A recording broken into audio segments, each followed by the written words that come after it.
Hey everyone, welcome back to Mega Man 04. So, I actually did a butt ton of grinding and a bunch of other stuff in between this episode and the last.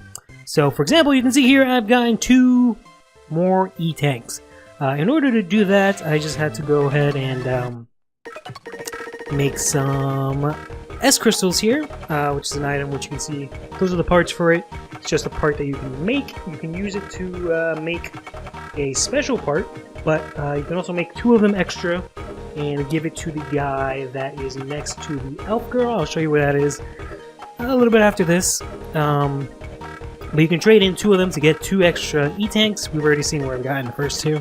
I also made the junk parts here, which is supposedly one of the super hard parts to get in this game. They don't really do too much. I think if you equip all of them and turn off the elf, you take double damage, but you also do double damage. I don't really think I'll be using any of that.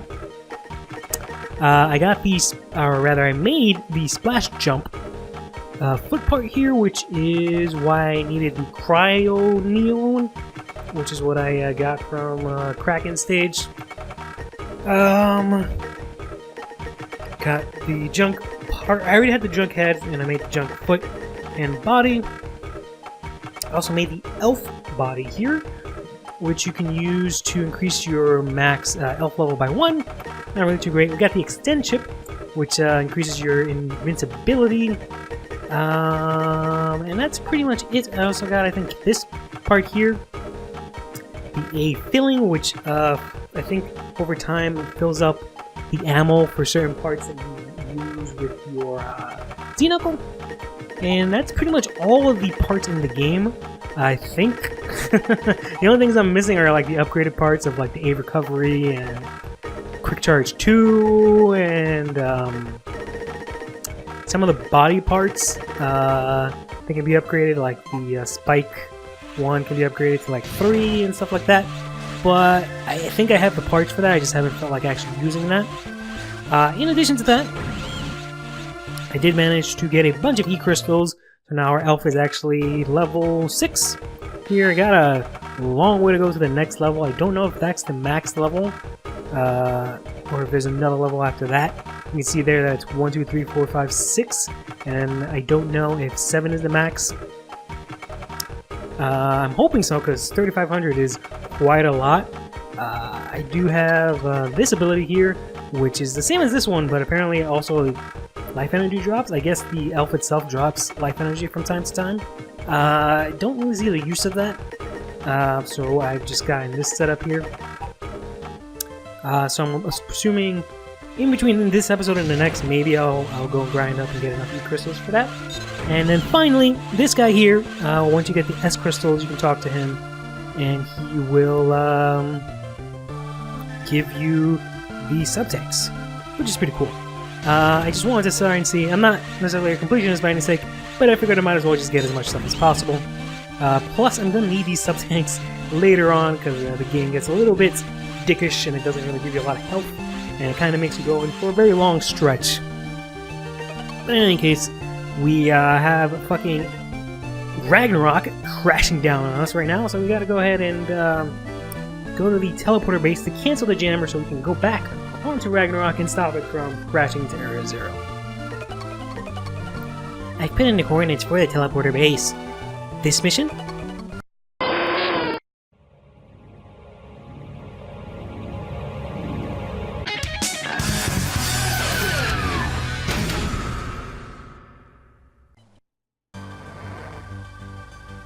In order to send the transporter coordinates, you're going to have to disable the base's protections. You can disable it by pulling all the switches at the end of all of these hallways. I also managed to get a whole butt ton of lives, because we're going to need a lot of those to go through all of this stuff. So basically, how this is going to go is that we have these 4 rooms here that we can go through, and we just have to go ahead and just go through. Oh, fuck, I hate this part. Alright, well, this is going to take a bit.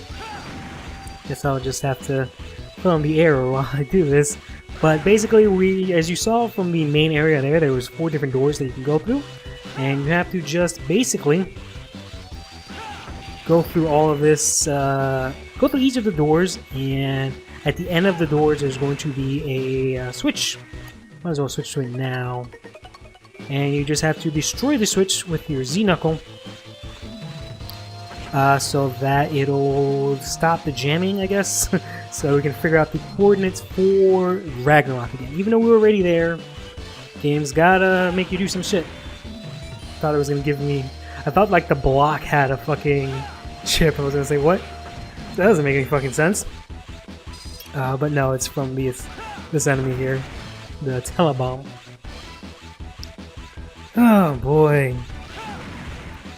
Like, this is interesting and all, it just takes a little long. And if you fuck up, you know, if you do something like that, you gotta wait for the next one and just keep on going. Very unfortunate. But, on that note, we are almost extremely done with this game. Oh, god damn it.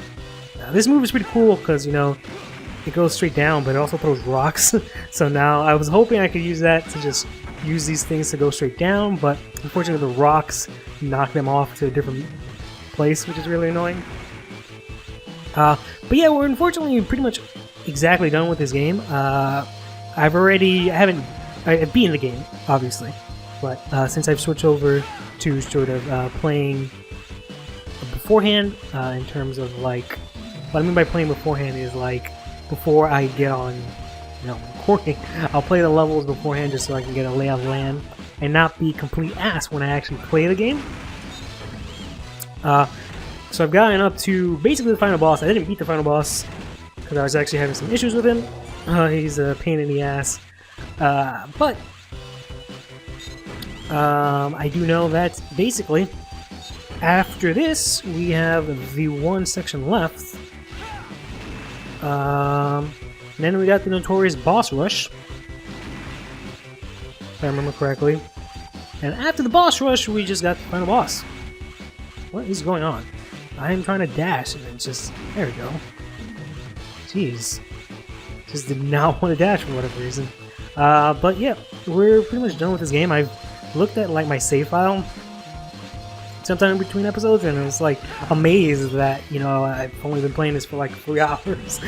Usually I think that these games take a lot longer, but they really don't. To be honest, I think all of the games, the Mega Man Zero games, I've beaten them at around the same amount of time in terms of like, it's especially episode length. And they've all been like 16, 15 episodes. You can see here the frog enemy that I spent a bunch of time freaking lining up on for no good reason. Because I wasn't sure if I was going to encounter him. But you can see here, yeah, you can encounter this enemy again. I wasn't sure if you were going to be able to, so or rather, I knew you were going to be able to. The frog, I wasn't sure if you were going to be encountered again, but again, you can encounter them here in the final level, which is fine. You would just have to, I would have just had to have waited till now to get those parts, but I got them early, which really doesn't make much of a difference. But I got them, so there's that. And I guess it was it's just a sense of safety just to have those parts, just in case I would have missed them. But in any case, yeah, I've beaten all of the Mega Man Zero games around the same amount of episode numbers, about 16, 14, no, 16, 15. And they've all been around the same length, you know, usually 10, maybe 15 episodes. Some of them have gone a little bit longer. Some episodes took a lot longer to actually get through, and I just edited a lot. It was just me dying a lot. But in general, I would say, I guess they probably all took around the same length, about, you know, a good 3 hours to beat. Whoops, already went down that way. Which is pretty interesting. And I don't know, I think it's because I took a lot of breaks in between the first couple ones. Because this one I feel like I've flown through, and that's with grinding. Like, I've never grinded for a Mega Man Zero game. Because there was never any need to go back, really. Aside from, like, maybe the first one where you had to go back and level up your weapons. And you had to do a little bit of that in the second one, but they made it well easier, and you had a lot less weapons, a lot less to level up on. Aside from that, it would just be like maybe also in the first one. I think it was in the second one also where you had to level up your elves. Because I know in the third one, I don't think, yeah, they had a different elf system. But I wasn't really using elves at all in that game because of the fact that you had to, I stopped using elves in, I think, the second one. just because of the fact that you have to get the you know, EX skills. On the first one, I think I leveled up some elves quite a bit just to get the like the extra health and the jumps and stuff like that. And then the second one, I don't think I really did much just because of the whole, you know, elf level nonsense. Or I'm sorry, not the elf level nonsense. What am I talking about? Oh, okay. That yeah, those things are really annoying. Those enemies there with the spikes, because they come out the second round and you don't really see them the first time around, which is really annoying because you think like, oh, you're in the clear, and you go through, you get hit by their spikes and then you fall in the lava and automatically die. Thankfully I took my time and they despawned before they actually became a threat. But yeah, I didn't really do any grinding in the other stages of the game, so I think, aside from, you know, just taking a long time in general to beat the game, I would say everything was pretty much the same. I'm just a little bit shocked how quickly I went through this, considering how much I've been grinding, but then again, I did grind just now for like possibly an hour, and I know the first time I got, I forgot who stage was the first like grinding stage that I got. I think it was Mino Magnus. I think that was the one where I spent a lot of time getting a bunch of stuff, or maybe it was after Pegasus. Maybe not Pegasus, or maybe it was Pegasus. It was one of them where I just took a really long time, and I went through and I got a bunch of chips and shit. So that's probably where like an entire hour went through. Other than that, I know I spent a long time maybe through that first stage, because that was really difficult, and as well as the turtle. That's so far the hardest boss that I can encounter. I don't really know how to fight that guy, to be honest. I'm a little bit worried about the encounter that we're about to have with him pretty soon. I think I want this, actually. I have, yeah. Flame Shot is the best buster shot in this game. But yeah, we took down all the switches pretty easily, and then now we actually got this weird, really weird boss here who's actually extremely easy. He's just gonna let him move around. Hopefully, you know, the fact that I say that doesn't make him difficult this time around. But he just does this attack, which is kind of annoying. You just kind of gotta get all through his stuff before it fires at you, which is pretty easy. And then he just kind of appears here in the middle. I kind of went through this the first time. I didn't do this move as much. There's a different variant of this where it's just the one that comes out. But yeah, he's not really too much of a threat. I think, like I said, yeah, he just mainly did this, which was kind of annoying. But it's actually not really that hard to dodge. I think the first time I went through him, I just really easy. I didn't really have any real issues with this one. I usually did this attack, which you can just easily destroy it. Seems really fast, but you can pretty much make it. I've actually never even seen him do the attack, because I usually was able to get to it before it actually fired off a shot. But oh well. I didn't even know he did this move, to be honest. One of the first times I'm seeing it. But it's nice that he's keeping things fresh. But yeah, in general, he's not really a difficult boss. All these things are pretty easy. He did have a lot more health than, you know, most bosses do, which is, I guess, a little bit scary, but other than that, his attacks are really easy to dodge. Really easy. Not so much that they're easy to dodge, even, it's just that they're really easy to pick up the first time around, and it's pretty easy to actually dodge after you get there. It took a long time, apparently. What is it? Supreme Edge, because I did pretty good, it just took a long time. I don't know how quickly I expect him to go through that, but...